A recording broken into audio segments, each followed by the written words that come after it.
warahmatullahi wabarakatuh. Saya Sita Oktaviani Eka Putri. Di sini saya akan menjelaskan cara melakukan uji kenormalan distribusi data dan uji kenormalan dengan menggunakan Kolmogorov-Smirnov. Langkah pertama yang dilakukan yaitu dengan cara select case terlebih dahulu dengan menggunakan menu data. Kemudian pilih select case, lalu based on time or case range.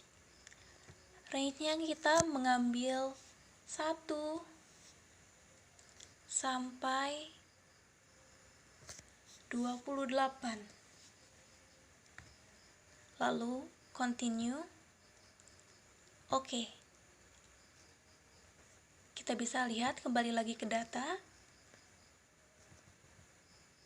Data sudah terselect. Selanjutnya yaitu saya akan melakukan uji kenormalan distribusi data menggunakan menu Analyze, Deskriptif Statistik, lalu Frekuensi. Pilih tekanan darah sebelum pemberian obat, tekanan darah sesudah pemberian obat, hasil, lalu kadar. Variabel tersebut merupakan variabel yang bersifat numerik. Kemudian kita pilih statistik, pilih mean, skewness, continue, lalu chart, kita pilih histogram, dan show normal curve on histogram. Continue. Oke. Bisa kita lihat outputnya.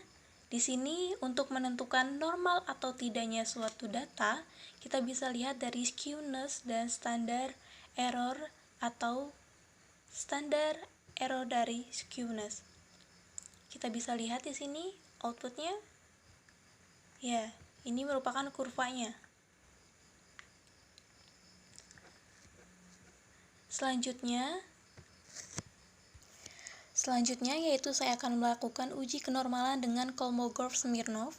Menu yang digunakan masih sama yaitu Analyze, kemudian Deskriptif Statistik, Explore, lalu kita masukkan variabel seperti tadi ke dalam kolom dependent list. Tekanan darah sebelum diberikan obat, tekanan darah sesudah diberikan obat, hasil produk, lalu kadar. Lalu selanjutnya yaitu statistiknya. Kita memilih deskriptif di sini sudah. Lalu plots-nya. Stem and leaf-nya kita matikan. Lalu kita checklist normality plots with test. Klik continue. Oke. Ya, bisa kita lihat hasil output dari uji kenormalan dengan Kolmogorov-Smirnov. Kita bisa melihat di tabel test of normality. Nah, jadi di sini didapatkan sig-nya itu yaitu 0,000. Nah, di mana sig-nya ini merupakan lebih kecil p-value-nya dari 0,05. Nah, dan syarat-syarat untuk memenuhi apakah data tersebut berdistribusi normal adalah yang pertama, kurva harus simetris. Nah, di sini kurvanya tidak simetris seperti yang kita lihat tadi.